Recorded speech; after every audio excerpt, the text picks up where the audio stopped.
에베소 1장 1절에서 2절 같이 우리 봉독하도록 하겠습니다. 시작. 하나님의 뜻으로 말미암아 그리스도 예수의 사도된 바울은 에베소에 있는 성도들과 그리스도 예수 안에 있는 신실한 자들에게 편지하노니 하나님 우리 아버지와 주 예수 그리스도로부터 은혜와 평강이 너희에게 있을지어다. 아멘. 사도 바울은 이 편지를 보내면서 수신자, 편지를 받는 사람들의 위치에 대해서 우리에게 두 가지 정보를 줍니다. 먼저 한번 여러분 찾아보세요. 그들은 먼저 어디에 있는 사람들입니까? Where was their physical location? 에베소에 맞아요. 에베소에 있는 어디 있는 사람이라고? 에베소에. 피지컬 어드레스가 에베소예요. 에베소에 있는 그들의 피지컬 주소, 이 로케이션은 에베소라는 그런 도시에 살고 있는 그런 사람들이었다는 거예요. 하지만 그들은 또한 영적으로 어디에 있는 사람들이었습니까? 영적으로, spiritually, where they were. 영적으로 그들은 어디에 있는 사람들이었어요? 예? 그리스도 예수 안에 있는, 그리스도 예수 안에 있는 사람들이었어요. 에베소가 이 편지를 받는 자들의 피지컬 어드레스라고 하면은 이 그리스도 예수 안에 이것이 이 편지를 받는 자들의 영적인 주소였어요. 영적인 로케이션이었어요. 한마디로 그들은 두 왕국이, 두 영역에 속해 있는 그런 사람들이었어요. 하나는 우리가 지금 발을 딛고 있는, 우리 같이 이렇게 발을 딛고 있는 우리의 육체적인 영역, 피지컬 렐름, 현실의 영역입니다. 바로 이 땅, 지금 이 휴스턴, 볼티모어, 어스틴, 우리가 지금 발을 딛고 숨을 쉬고 살고 있는 이 세상의 영역이에요. 그들은 에베소라고 하는 그 도시에서 발을 딛고 거기서 숨 쉬고 살아가고 있는 사람들이었어요. 에베소라는 도시. 어찌 보면 지금 휴스턴 같이 그 도시가 아주 발전된 도시였어요. 우상숭배 잘하고, 근데 우상숭배 잘하고, 아데미 신전이 있고, 아주 그런데 또 이제 발전되어 있는, 그런 문화적으로 또 경제적으로 아주 발전되어 있는 그런 에베소라고 한 지역에 살고 있는 사람들이었어요. 우리가 지금 이 휴스턴에, 또 우리가 살고 있는 이 볼티모어, 어스틴에 살고 있는 것처럼 코로나로 인해서 위협을 받고 환경으로 어려움을 겪기도 하는 이 세상의 영역이에요. 그것이 우리가 살고 있는 이 피지컬 영역이에요. 하지만 예수님을 믿는 그리스도인들에게는 또 다른 영역이 있습니다. 바로 그리스도 예수 안이라는 영적인 영역입니다. 우리는 바로 그리스도 예수 안이라는 영적인 영역 안에 살고 있는 그리스도인들입니다. 우리가 발을 딛고 있는 이 세상의 영역과 그리스도 예수 안이라는 이 영적인 영역 사이에서 우리가 조화와 균형을 잘 이루며 살아간다면 우리는 좀 더 능력 있는, 승리하는, 신비로운 그리스도인의 삶을 살아갈 수가 있을 것입니다. 그것이 사도 바울이 고린도 후서 4장 8절 9절에서 말했던 것 같이 사방으로 우겨쌈을 당하여도 쌓이지 않는, 사도 바울이 그런 고백을 했죠. 우리는 사방으로 우겨쌈을 당하여도 쌓이지 않는데요. 한번 따라해보세요. 사방으로 우겨쌈을 당하여도 쌓이지 않는 그리스도인이 그렇다는 거예요. 답답한 일을 당하여도 낙심하지 아니하며, 박해를 받아도 버림받지 아니하며, 거꾸로 뛸을 당하여도 망하지 않는, 따라해 보십시오. 또 거꾸로 뛸을 당하여도 망하지 않는, 그게 그리스도인의 삶이라는 거예요. 참 이게 신비로운, 미스테리한 삶이죠. 신비로운, 패러독스한, 어떻게 보면 모순적인 그런 이 삶 아닙니까? 환경으로 사방으로 환경이 막 짓누르고 환경이 완전 사방으로 완전 꽉 우겨싸서 그런 이 우겨쌈을 당하였어요. 그러면은 환경에 의해서 완전히 그 사람이 매몰될 것 같은데, 사장될 것 같은데 안 쌓여요. 안 쌓인다는 거예요. 그 환경에 의해서 매몰되지 않는다는 거예요. 다른 사람들은 그 환경쯤 되면 아유 이제 저 사람 이제 끝났구나 그렇게 생각을 하는데, 그게 정말 또 그렇게 되는데 안 끝나. 그렇게 될 거라 생각해도 이 사람은 안 끝나. 답답한 일을 당하여도 저 정도 일을 당했으면 다른 사람 같으면 포기하고 낙심하고 끝날 것 같은데 안 끝나. 낙심했다가도 언제 그랬는지 다시 얼굴이 쌩쌩해지는 거예요. 다시 얼굴이 쌩쌩해져요. 거꾸로 뜨림을 당해서 완전히 망하는 줄 알았는데 결국은 어떻게든 다시 일어나요. 다시 일어나는 거예요. 다시 눈이 반짝반짝하고 막 다시 막 이 생기가 돋고 막 이러는 거예요. 이게 우리가 그렇다는 거예요. 그리스도인이 그렇다는 거예요.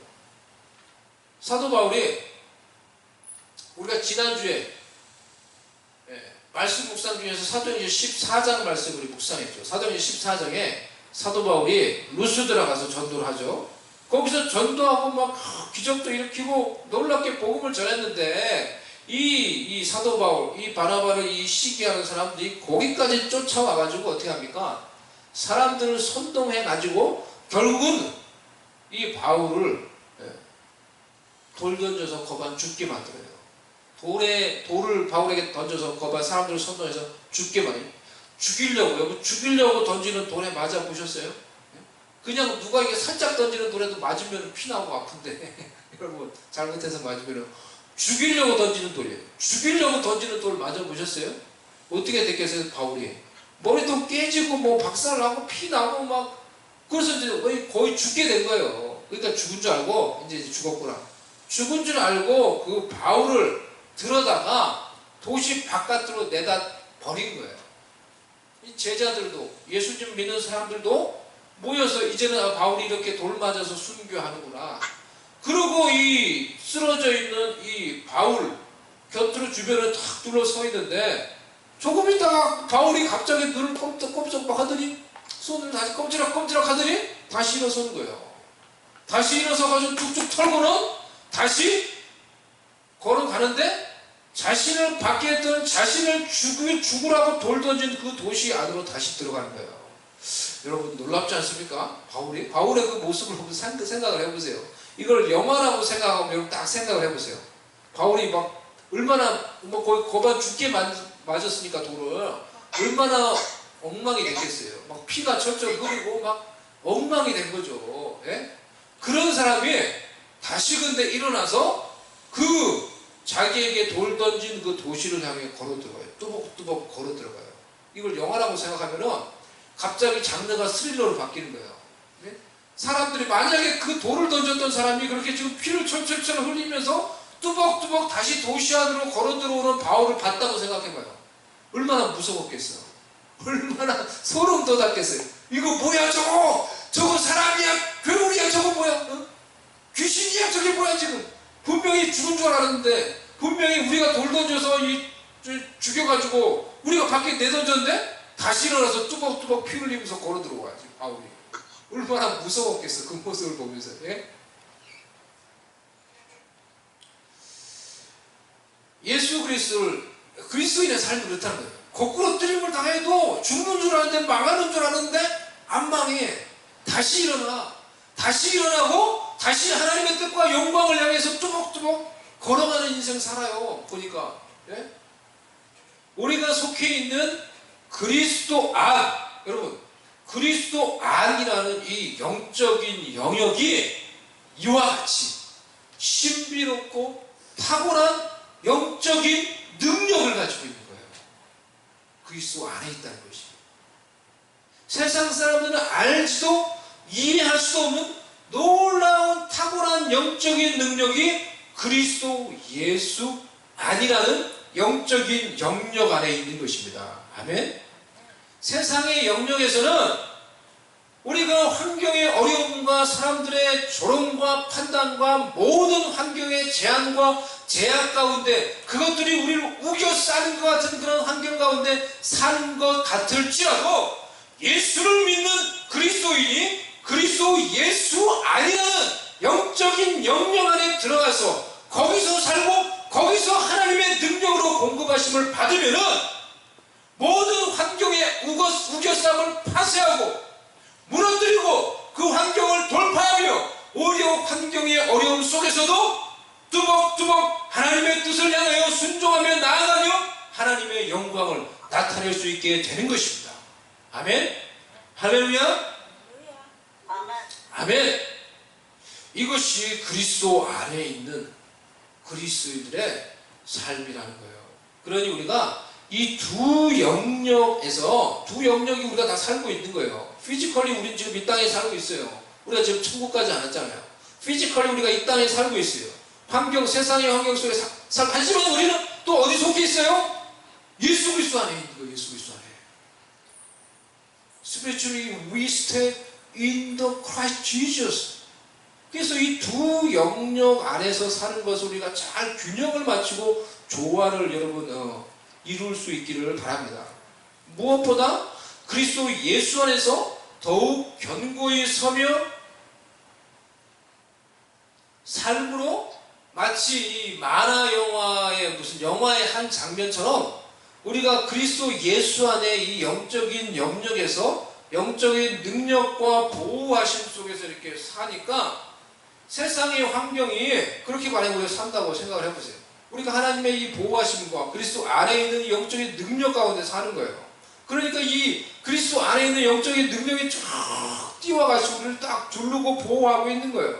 그러니까 세상에 있는 환경이 우리를 공격하고 우리를 넘어뜨리려고 세상의 이 악한 영들이 우리를 넘어뜨리려고 공격하러 이렇게 불화살을 쏴도 그 모든 게 다 튕겨져 나가는 거예요. 튕겨져 나가는 거예요. 오히려 우리가 가는 곳마다 예수 그리스도 안에서 그와 같이 공급하심을 받고 그 예수 그리스도 안에 있는 그 능력 가운데 우리가 쏙 살고 있으니까 그런 사람이 가는 곳마다 오히려 그곳에 있는 사단의 악한 영의 그런 환경과 조건과 시스템들이 무너지고 흔들리며 떠나가는 역사가 일어나게 되는 거예요. 반대로 그런 일들이 일어나게 되는 거예요. 이 원준상 선교사님이라고 제가 말씀을 드린 적이 있죠. 수요 모임 때. 이분이 선교사님이세요. 이분의 간증이에요. 이분이 선교사님인데 여러 나라에 가서 복음을 전하시고 그러신 분인데요. 이분이 어느 날 방언 기도가 참 중요하구나 라는 것을 이제 깨달았어요. 또 성경에서 이 방언 기도에서 말을 하고 있고요. 그러니까 방언으로 이분이 열심히 기도를 했어요. 정말 열심히. 그게 힘들었대요. 방언으로 열심히 내가 하나님의 능력을 무장되게 해서 방언으로 기도를 해야 되고 열심히 기도를 했대요. 열심히 기도를 하고 그리고 어느 날 그야말로 이제 신방을 간 거예요. 그 지역에 자기가 이제 선교지 어느 곳에 어느 집에 이제 간 거예요. 전도하러. 근데 그 집에 딱 갔는데 자기가 아무것도 안 했어요. 그냥 사람들하고 얘기하고 있는데 그 집에 있는 어떤 사람 속에 있는 귀신이 그 선교사님 가운데 있는 그 하나님의 능력을 감지하고 두려워서 막 떨면서 귀신이 발작을 하면서 나오는 거예요. 막 견디지를 못하는 거예요. 그 선교사님은 그냥 옆에 있는 사람하고 얘기를 하고 있는데 그 곁에 있는 어떤 사람이 그 속에 있는 이 악한 영의 공격을 받고 있었던 어떤 그 사람이 그 가운데 있는 악한 영이 막 드러나는 거예요. 그러니까 가서 예수 이름으로 딱 기도하고 명령하고 하니까 귀신 나가요. 예수 이름으로 기도하니까 병이 낫기 시작하는 거예요. 그래서 이분이 지금 이 여러 나라를 다니시면서 또 이 한국에서 이 선교지에서 이 놀랍게 쓰임을 받으세요. 이 초대교회의 그런 사역과 같이 치유하며 기적을 일으키며 그런 가운데서 능력 있게 복음을 전하면서 이분이 놀랍게 하나님께 쓰임을 받고 계세요.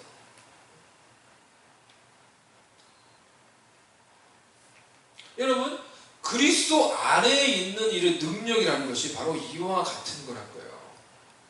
우리도 그와 같이 될 수 있다는 거예요. 그리고 우리도 그와 같은 단계로 나아가야 된다는 거예요.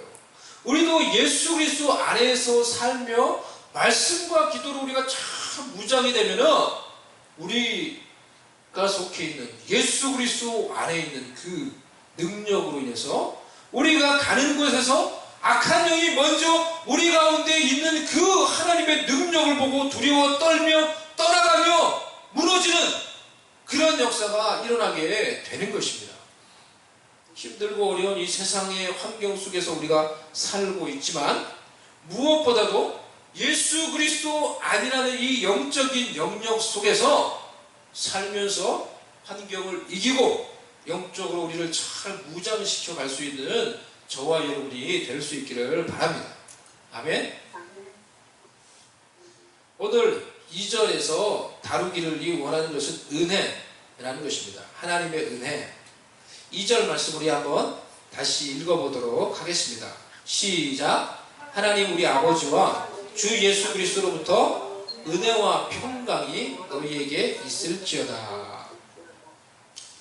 오늘은 은혜에 대해서 우리가 이제 살펴보도록 하겠는데요. 먼저 은혜가 무엇입니까? 은혜. 우리 기독교 이 공동체에서 신앙생활을 하면서 가장 많이 쓰는 말, 또 가장 많이 듣는 말이 바로 은혜가 아닐까 싶습니다. 그 말을 정말 제일 많이 쓰고 또 이제 듣고 그러는 것 같습니다. 그런데 이 은혜라는 이 단어를 우리가 이렇게 많이 쓰지만은 한마디로 이제 정의를 하려고 하니까 그게 생각보다 쉽지 않은 것 같아요. 제가 이렇게 여러 단어, 이 자료들도 이제 찾아보고 이렇게 하니까 생각보다 쉽지 않은 것 같아요. 은혜가 무엇입니까, 여러분? 은혜가 뭐예요? 은혜에 대해서, 하나님의 은혜에 대해서 오늘 좀 이제 설명을 하려고 합니다. 지금 살아있다는 것. 예. 살고 있다. 하나님의 은혜다. 맞아요. 그것이 이제 내가 살아있는 거, 하나님의 은혜다. 그래서 그렇게 얘기하죠. 은혜를 정의하면 뭐라고 정의하겠어요, 여러분? 정의요. definition. 믿는 사람한테는 주님 안에서 우리가 이 세상에 아직 살아있다는 거? 주님 안에서 우리가 아직 살아있는 거. 하나님의 은혜. 맞죠? 그걸 이제 해석하면 하나님의 은혜죠. 하나님의 은혜. 맞아요. 하나님의 은혜고. 또 뭐라고 이렇게 설명하거나 정의할 수 있겠어요?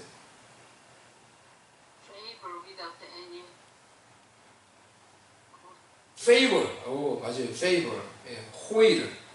favor for anyone. 이제 이게 예,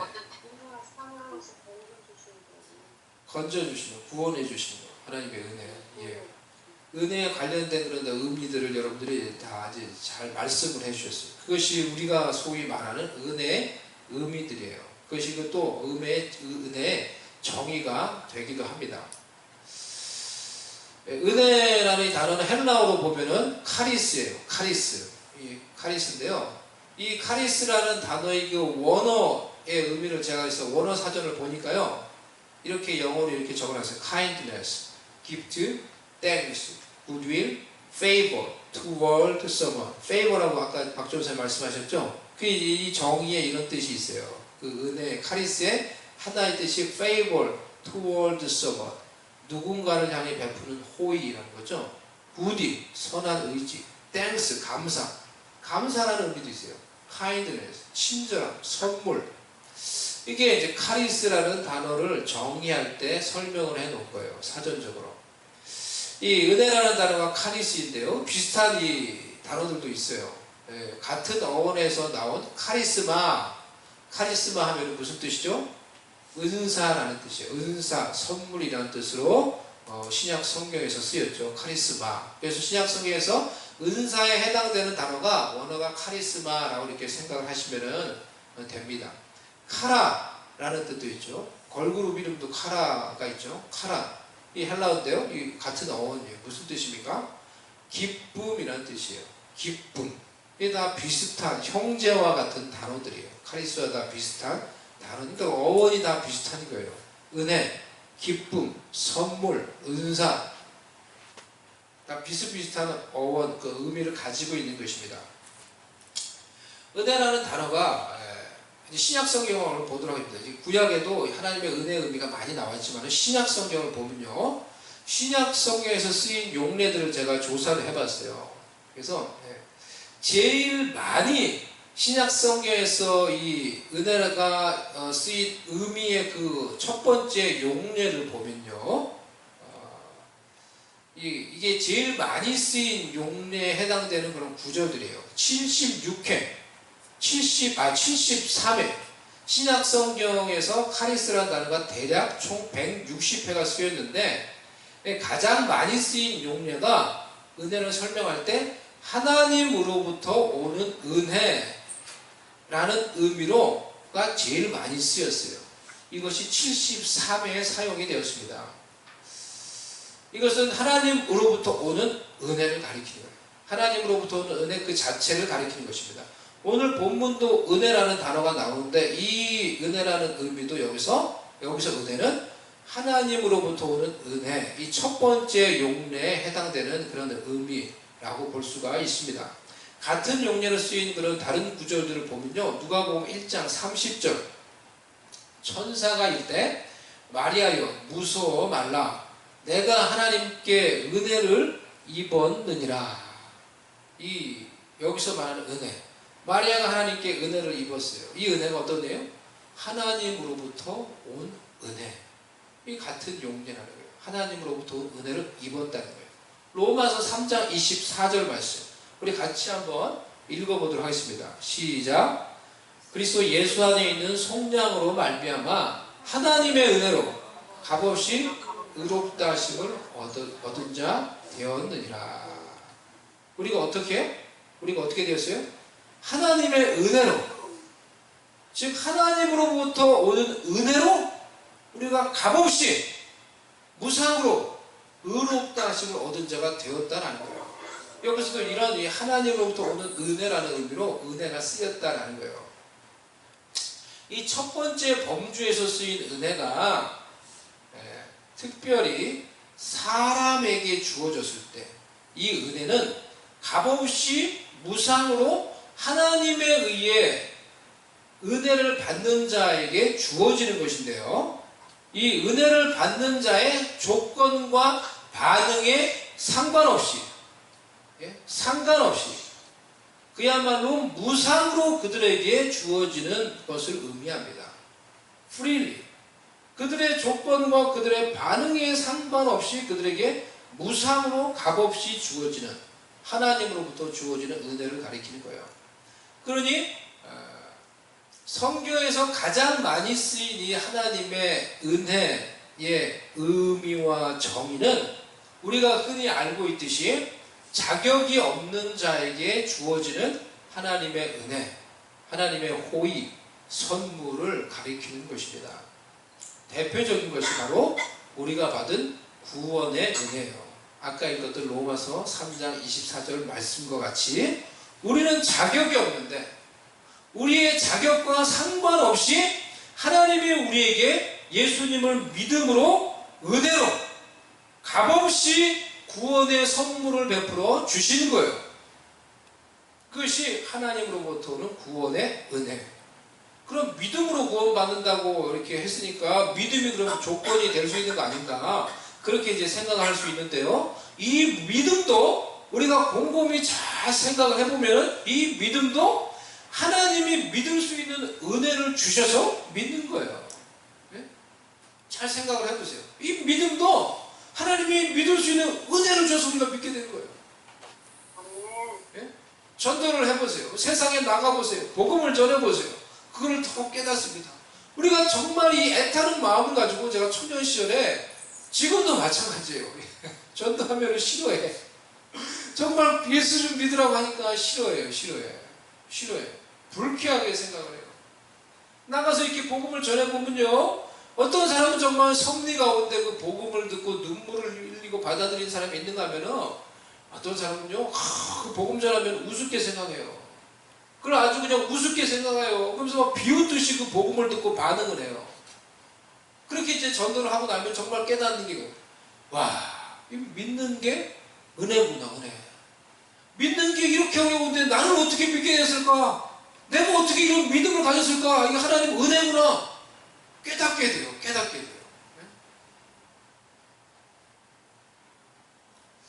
토마스 오덴이라는 분이 이런 말을 했습니다.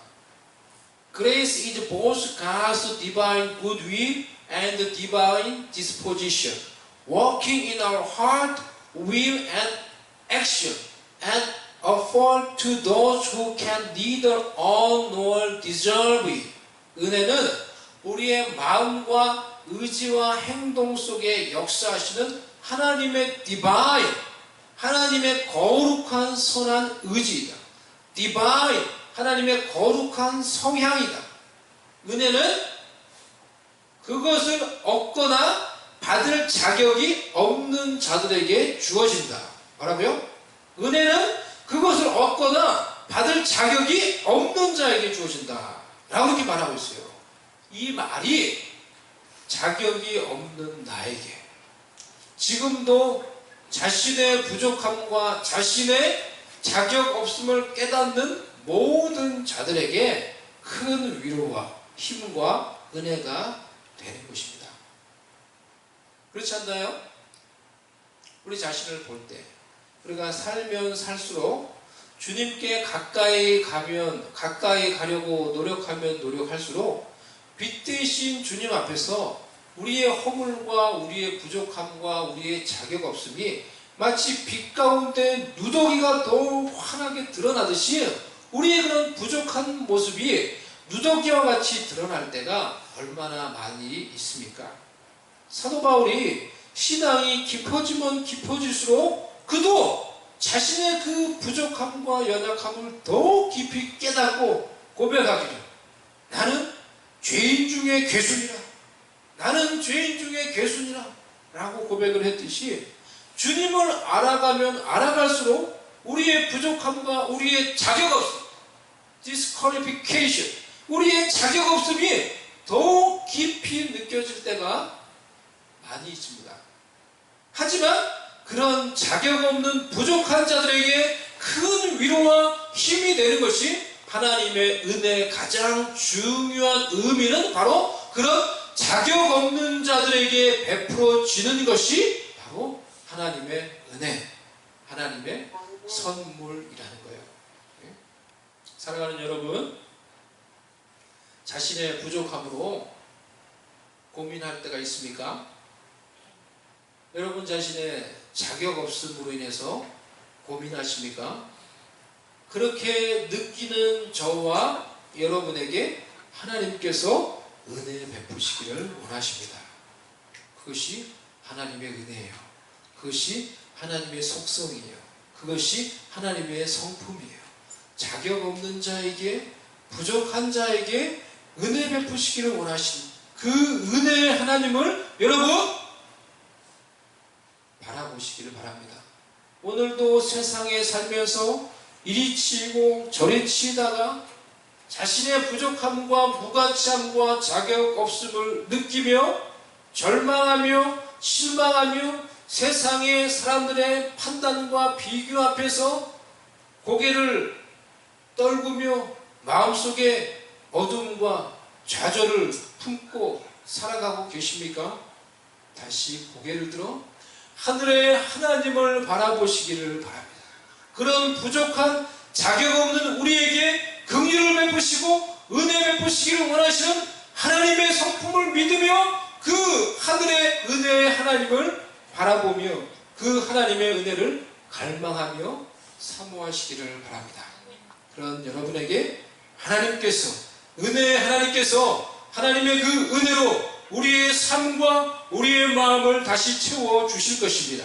우리의 굴곡진 삶을 다시 회복시켜 주실 것입니다. 우리의 어두워진 삶을 다시 하나님의 은혜로 밝혀 주실 것입니다. 우리의 깊이 패인 상처받은 마음을 다시 하늘의 하나님께서 하늘의 그 하나님의 은혜로 우리의 마음을 채워 주실 것입니다.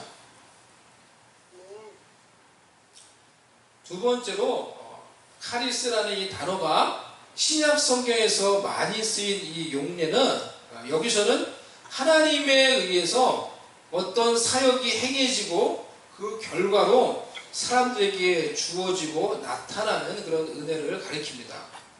그러니까 something happened.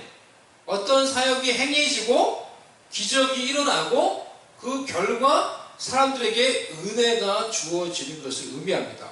이 대표적인 구절이 사도행전 4장 33절 말씀.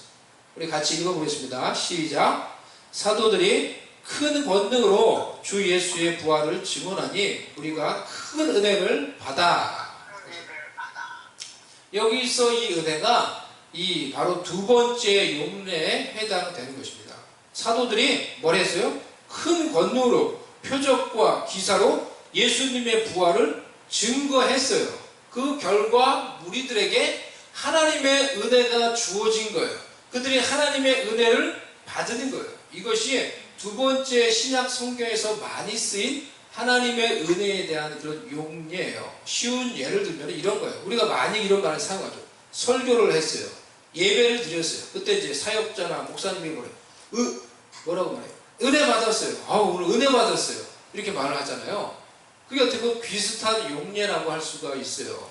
단순히 설교가 내가 그냥 그것을 동의했다라는 것이 아니라 설교를 통해서 성령께서 역사하셔서 그 설교와 그 예배 가운데서 사람들의 그것을 듣고 예배드리는 그 사람들의 마음을 터치하신 거예요.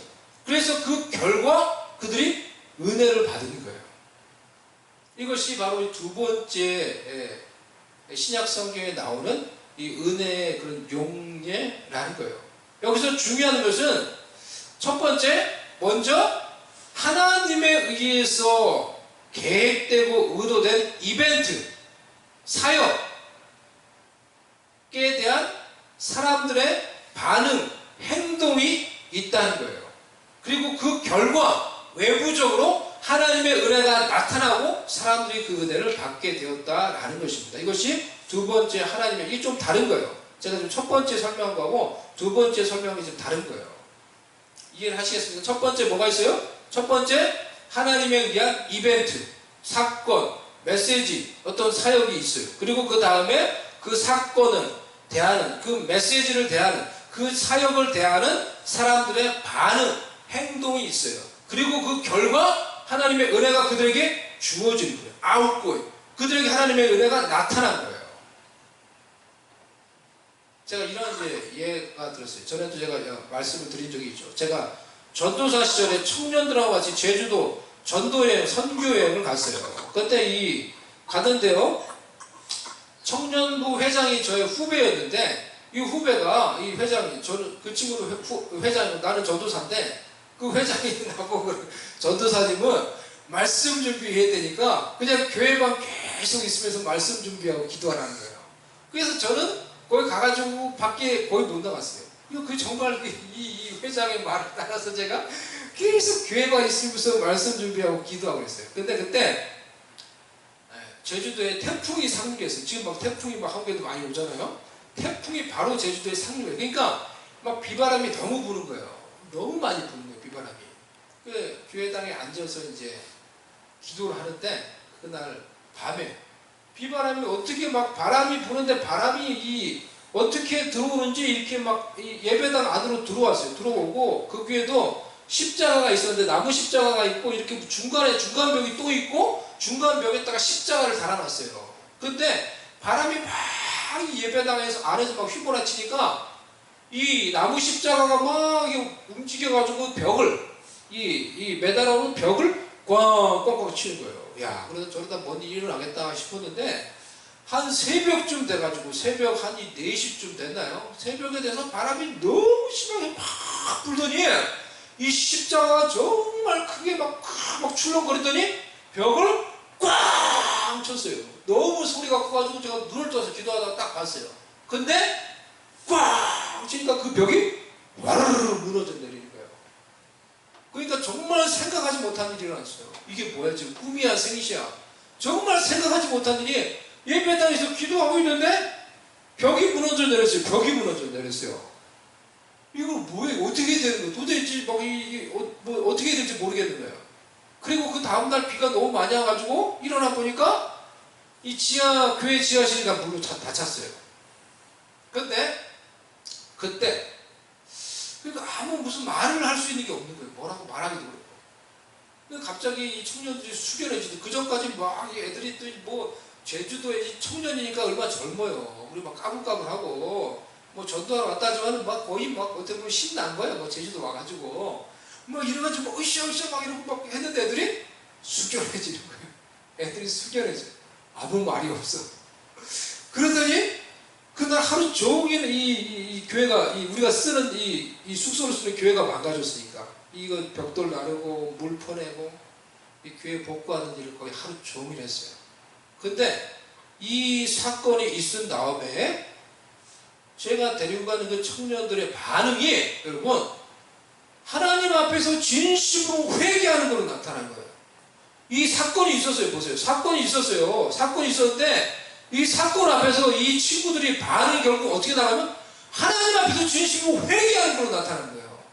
저녁에 그날 저녁에부터 말씀을 전하는데 저도 열심히 전해줘 뜨겁게 전하는데 말씀을 듣는 게 다른 거예요. 말씀을 듣는데 말씀이 정말로 이 친구들한테 그대로 들어가는 게 보여 내 눈에. 좀 어떻게 뭐라 그러는데 보이는 거예요. 정말로 심각하게 듣는 거예요. 애들이 심각하게. 나도 심각하게 말씀을 전했지만 그전에는 그것도 뭐 이렇게 듣던 애들이 심각하게 그 말을 듣는 거예요. 마지막 날 우리가 기도회를 했는데요. 여러분 정말로 통회하며 회개하는 역사가 나요. 그 기도회를 시작했는데 밤에 기도회를 시작했는데 기도회가 새벽 4시나 돼서 마쳤어요. 거의 4시 돼서 제가 기도회를 마칠 수가 없는 거예요. 말씀을 제가 회개하고 우리가 성령 충만을 위해서 기도하죠. 주제를 구했어요. 그때 거기 앞에서 반응하는데 정말로 회개하는 거예요. Authentic repentance. Authentic repentance. They respond with the authentic repentance. 정말 통회하며 울면서 큰 소리 기도하는데 그러니까 성령의 그 가운데 역사. 성령의 역사인 거예요. 성령. 그러니까 제가 그거를 이제 나중에 그걸 이제 끝낼 수가 없었어요. 끝내서 그냥 계속 기도하게 만들었어요. 기도하자 했는데 너무 오래 하는 거예요, 애들이. 그래서 그때 막 회개하고 기도하고 초신자가 있었는데 초신자가 막 뭐 은혜를 받아 성령을 받았어. 방언을 받고 막 이랬어요. 초신자가 방언을 받고 애들이 정말로 갔다 와서 그들의 삶을 변화시키는 은혜를 경험했어요. 하나님의 깊은 은혜. 그러니까 여러분 이게 어찌 보면 두 번째 은혜의 용례예요. 어떤 사건이 있어요. 이벤트가 있고 사건이 있고 말씀이 있고 사역이 있고 근데 거기에 사람들의 반응이 있는 거예요. 사람들의 행동이 있는 거예요. 그리고 그 결과 그들에게 하나님의 은혜가 아웃고잉. 그들에게 하나님의 은혜가 나타났다는 거예요. 그들에게 하나님의 은혜가 주어졌다는 거예요. 이것이 신약 성경에 쓰인 두 번째 하나님의 은혜의 용례예요. 두 번째 하나님의 은혜의 용례는 이와 같이 어떤 사건, 사역, 메시지 앞에서 우리의 반응, 행동이 중요하다는 거예요. 어거스틴은 그래서 하나님의 은혜를 이렇게 정의했어요. Grace is the external help of God, which does not negate free will. negate가 뭐 무시하다, 반하다 이런 뜻이에요. 그 은혜는 하나님으로부터 오는 외부적인 도움이다. 하지만 그것은 우리의 자유의지에 반하지 않는다. 우리의 자유의지를 거스르지 않는다. 라고 이렇게 말을 했어요. 이렇게? 은혜는 하나님으로부터 오는 외부적인 도움이에요. 하지만 그것이 우리의 자유의지를 반하지 않는다는 거예요. 즉 하나님의 은혜를 원치 않는 자들에게 하나님의 특별한 은혜가 주어지지 않는다는 거예요. 하나님의 일반 은총은 햇빛과 같은 하나님의 일반 은총은 모든 자들에게 신자든지 불신자든지 원하든지 원하지 않든지 다 주어져요. 그런데 하나님의 특별한 은혜는 그것은 우리의 자유의지를 무시하지 않는다는 거예요. 하나님의 은혜는 그것을 원하는 자, 그것을 사모하는 자에게 주어진다는 거예요. 그것이 은혜의 두 번째 중요한 의미예요. 그래서 잠언 8장 17절 나를 사랑하는 자들이 나의 사랑을 입으며 나를 간절히 찾는 자가 나를 만날 것이니라. 이것이 하나님의 특별한 은혜가 어떻게 임하는지를 우리에게 보여주고 있는 거예요. 그래서 흔히 바가지 비유를 많이 얘기하잖아요. 하늘에서 아무리 소낙비가 쏟아져 내려도 이 바가지가 뒤집어져 있으면 한 방울도 못 받는 거예요. 하늘에서 하나님이 아무리 우리에게 은혜의 소낙비를 부어주셔도 우리의 마음이 하나님을 향하여 열려져 있지 않고 우리의 마음이 하나님을 향하여 오픈되어 있지 않고 믿음으로 하나님의 은혜를 사모하지 않으면 하나님의 은혜를 아무리 부어도 그 사람 받지 못해요. 내가 원하고 내가 받기를 원해서 나의 마음이 하나님을 향하여 활짝 열려 있어야지 하늘로부터 하나님이 우리에게 은혜를 부어주실 때 그 은혜를 우리의 마음 가운데 담을 수 있게 되는 것입니다. 야고보 4장 6절도 하나님 앞에서 우리의 삶 속에서 우리의 반응이 얼마나 중요한지를 말을 해주고 있습니다. 그러나 더욱 큰 은혜를 주시나니 그러므로 일렀을 때 하나님이 교만한 자를 물리치시고 겸손한 자에게 은혜를 주신다 하였느니 하나님이 더 큰 은혜, 더 풍성한 은혜를 누구에게 주신다고요? 우리 삶 속에서 어떤 일 앞에서 우리의 태도가 교만하면은 하나님이 그런 사람들을 내팽겨쳐요. 물리친다고 했어요. 예? 그런데 우리의 삶 속에서 어떤 사건, 상황 속에서 그 태도가 겸손한 자에게 하나님이 더 은혜를 주신다는 거예요. 더 깊은 은혜, 풍성한 은혜를 주신다는 거예요. 그러니 삶 속에서 어떤 사람이 늘 하나님의 은혜 속에 살 수 있는가? 어떤 자가요? 겸손한 자. 어떤 사건과 불행 속에서도 다른 사람을 원망하거나 비판하거나 판단하지 않고 먼저 자기 자신을 돌아볼 수 있는 겸손한 자. 그래서 하나님의 긍휼과 은혜를 구하는 자에게 하나님의 더 풍성한 은혜, 더 깊은 은혜가 그들에게 주어진다라는 것입니다. 아멘. 오늘 말씀을 통해서 이 나누니 하나님의 은혜가 저와 여러분에게 있기를 주님의 이름으로 축복합니다. 내가 부족하고 자격이 없고 때로는 무가치하다고 느껴질 때에도 그럴 때일수록 그런 자에게 은혜 주시기를 원하시는 하나님의 성품, 하나님의 속성을 믿으며 은혜의 하나님을 바라보고 하나님의 은혜를 갈망하며 사모하는 자들 되시기 바랍니다. 어떤 사건과 환경 속에서 그 앞에서 우리가 잘 된다고 해서 교만해지고 우쭐해지고 또 안 되면 좌절하고 낙심만 할 것이 아니라 사건과 환경 속에서도 겸손히 하나님을 의지하고 어려움 속에서도 우리를 섭리 가운데 이끄시는 하나님의 은혜를 하나님의 인도하심을 경험할 수 있기를 바랍니다. 말씀 앞에서 하나님이 베푸신 사역 앞에서 믿음으로 사모함으로 순종함으로 반응함으로 그런 자에게 베푸시는 더 깊은 하나님의 은혜를 경험하며 누리며 살아갈 수 있는 저와 여러분이 될 수 있기를 바랍니다.